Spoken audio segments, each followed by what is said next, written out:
Ron Sandison holds a Master of Divinity degree from Oral Roberts University, and he was awarded the ORU Overcomers Award for conquering a learning disability with autism.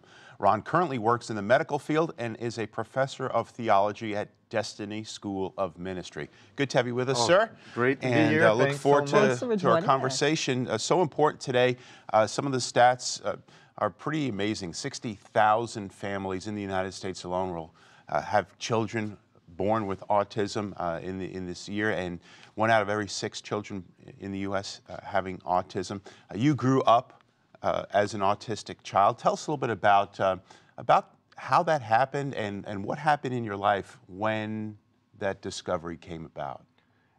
I was 18 months old. Before then, my development was normal. In 18 months, all of a sudden, I lost the ability to say words I had previously learned. I went from being able to say "mommy" in 9 months to "mum, mum," and I lost all ability to have eye contact. And my mom was, being a great mom, was very worried. So she saw something was different here. Yeah, she knew that something was different. She had raised 2 other sons and knew that I was totally.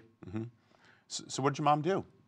What she ended up doing is she ended up having me go to the pediatrician. They said, just wait it out. At age 7, the school system wanted to diagnose me as emotionally impaired. My mom said it's not emotional, it's neurological. See, that's why we celebrate Mother's Day, because your mother would not give up, would she? No, she would never give up. So she refused to let them put you in a box. So how did you develop? I see you have some, what do we have here? I brought Prairie Pup, and this is how she helped me develop. Okay. So my mom was an art teacher, and she quit her job as an art teacher and became a Ron teacher.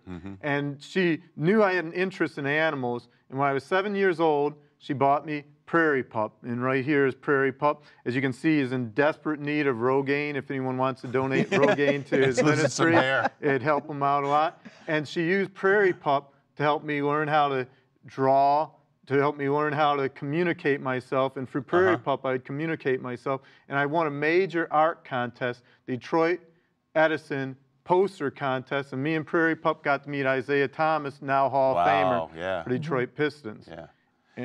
So did your mom kind of know this innately, or did she do a lot of research? How did she kind of get the pieces of the puzzle in the right place to help draw you out and help you discover a way to express yourself and communicate? Raising 2 other children who were not on the spectrum, she was able to know how to interact, and then she could see that I had this great ability for memory. I currently have over 10,000 Bible verses memorized, word perfect, including 22 books of New Testament. So she knew that there was in me a great ability and a great gift. She also loved Proverbs 22:29. Do you see a man skilled in his labor? He was served before kings, not obscure men. And knew if she could get that out of me, I'd be serving before kings and not obscure men, which is what has ended up happening in my life. Okay, so the fact that you're sitting here, Ron, and you're talking with us and engaging us, I mean, there's some misunderstandings about autism. What would you say is one of the most misunderstood aspects of it? One of the misunderstood aspects of autism is that professionals tell him can't. They told my mom he'll never read beyond the 7th grade age level. He'll never have meaningful relationships. He'll never excel in sports. I got full ride for track and cross country my first year of college. I have a beautiful baby, Micaiah Marie, born 7 weeks ago. So my message in my book is can, not can't. Now, this is a parent's guide to autism, and today, in the day and age in which we live, an incredibly important resource for parents, grandparents, people who've got children that they need to learn how to connect with and really draw out those gifts, like you said. We're just talking before we came out live here on with our friends watching. You mentioned that there were, some really high in IQ and EQ and intelligence displayed by children that have autism. And so really it's our job to see that drawn out. Yeah. I have a question for you though, Ron. Yeah, sure. Why, it seems like there's such a prevalence today of autism. Is that the case? Is this something that wasn't around 30, 40, 50 years ago in the measure it was today? And if so, why are we seeing so many children diagnosed with somewhere along the spectrum of autism? And I think there's 2 reasons. Environmental. Look at all the you are what you eat, you were taught as a kid. So a lot of stuff we're allowing in us. And also I think another main reason is parents are having kids later in life. My dad was 40 when I was born, going on 41, and my mom was 24, which they call the perfect storm for autism. I think there's also a biblical element to it. As you mentioned that there's people with these great IQs. Daniel 12:4 says, "But you, Daniel, go your way until time the end," and the book is closed up.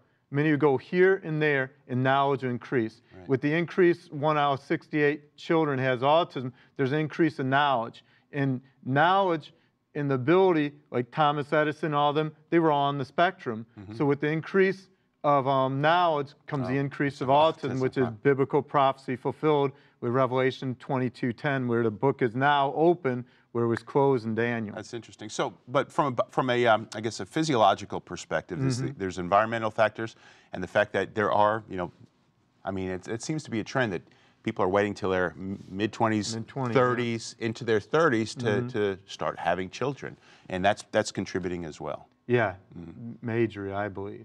Well, we're going to be back with Ron Sandison in just a minute. He's the author of A Parent's Guide to Autism.